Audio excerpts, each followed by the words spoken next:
me tell you the story about how I became a World War II veteran.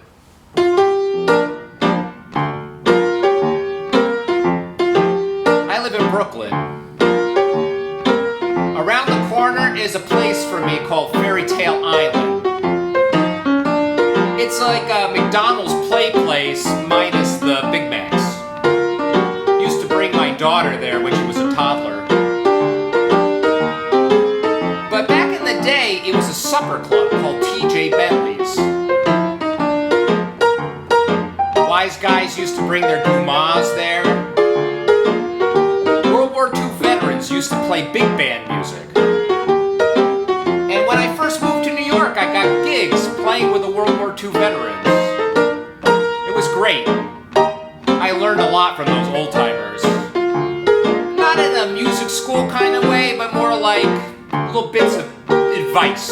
Like, Jesse, when they call you for a gig, take the gig. Because if you turn it down, they'll stop calling you. All kinds of characters I met there. There was a guy named Bobby. He was any ethnicity at all. He was Italian when he played with Louis Prima, Puerto Rican when he played with Machito. He'd be Jewish for a bar mitzvah.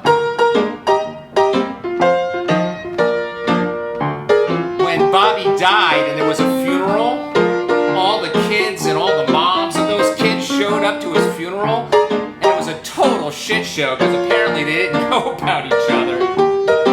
I guess what do they say in France? Après-moi le déluge. The first time I played at Bentley's, I went up to the bartender, asked him if I could get any free drinks as a musician. Bobby grabbed me by the arm. He turned me around, brought me to the side. This was serious business. He said, Jesse, don't ever ask. You just take. You let them tell you what you can't have. It was good advice. There were all kinds of characters I met there. There was Charlie Henry, who used to say, I played with Les Brown, and now I just play for Les. There was Fran. Fran was so old, she played with the Dorsey brothers before they broke up. She had a giant red beehive and a very low-cut dress. She could sing, though. Apparently, she'd been a mistress for some captain in the Five Families back in the 60s, and he set her up in this extravagant house on Long Island, and then dumped her. So the place was kind of a time capsule. I did a rehearsal there once. There were beads in the doorways, even a painting of JFK on the wall. Well, during the set break, she turned into the matriarch and started making sure everybody in the band had food to eat.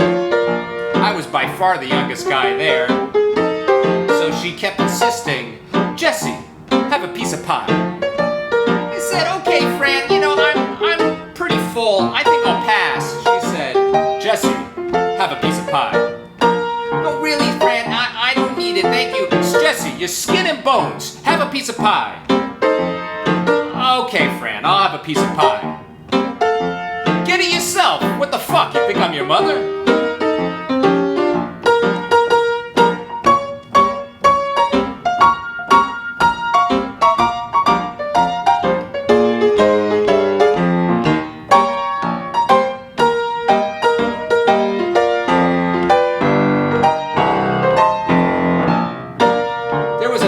At Bentley's named Arnie Mig. I used to do a lot of gigs with. One time he called me and said, I got a Veterans Day parade in College Point, Queens. Well, he told me the directions to the gig. I wrote it down. Back in those days, there was no GPS or anything like that, so when you would drive, you'd have the directions in one hand, one eye on the directions, one eye on the road, and one eye on the street signs. You'd think driving with a phone on now is dangerous. Back then, I don't know how we did it. We must have had three eyes.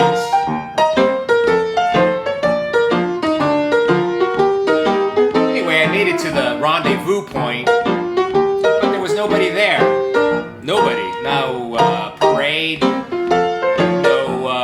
people looking for the parade. No band. No nothing. So I just sat there and I waited. There were no cell phones at that time. Well, if there were, none of those old-timers had one. And I was just about to get back in my car and drive home when coming around the corner is the parade. All the different armed forces and all the different wars and all kinds of different floats.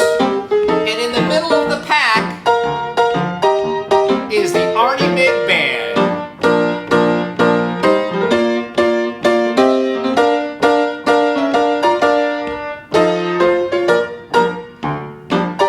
Arnie sees me on the side of the road. He says, "Jesse, you got your keyboard?" Now at this point, I'm thinking to myself, am I going to get my keyboard, my stand, my amp, get them onto a moving target, or am I going to say fuck it and drive home? Well, I decided to give it the old college try. I threw my keyboard up there, an old timer grabs the other end, I run back, I get my stand, I throw it up there, I run back, I get the amp, I get it up on the truck, I jump on this moving truck, I get up there. Oh man, I gotta set up my keyboard, there's music falling everywhere, stands falling down, the guys are cussing, they're like, "Oh honey, what kind of fucking gig did you get me into here?" And then we move around the corner, and there are the people. And they're waving American flags. And the parents there are with little kids, they're like, look little Johnny, look little Susie, they're the World War II veterans playing big band music. The guys are still cursing, "Arnie, why do we got all these fucking charts? Why don't we just play In the Mood over and over again?"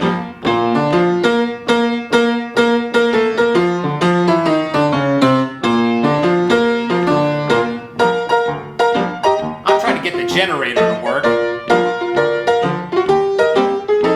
Somehow we made it through the parade. So that's my story about how I became a World War II veteran. Hope you liked it. If you did, throw me a few shekels, maybe a Finsky or two, to my PayPal or my Venmo account. It keeps me in my apartment and, well, it keeps me out of yours. Hope you enjoyed. I'll see you next time.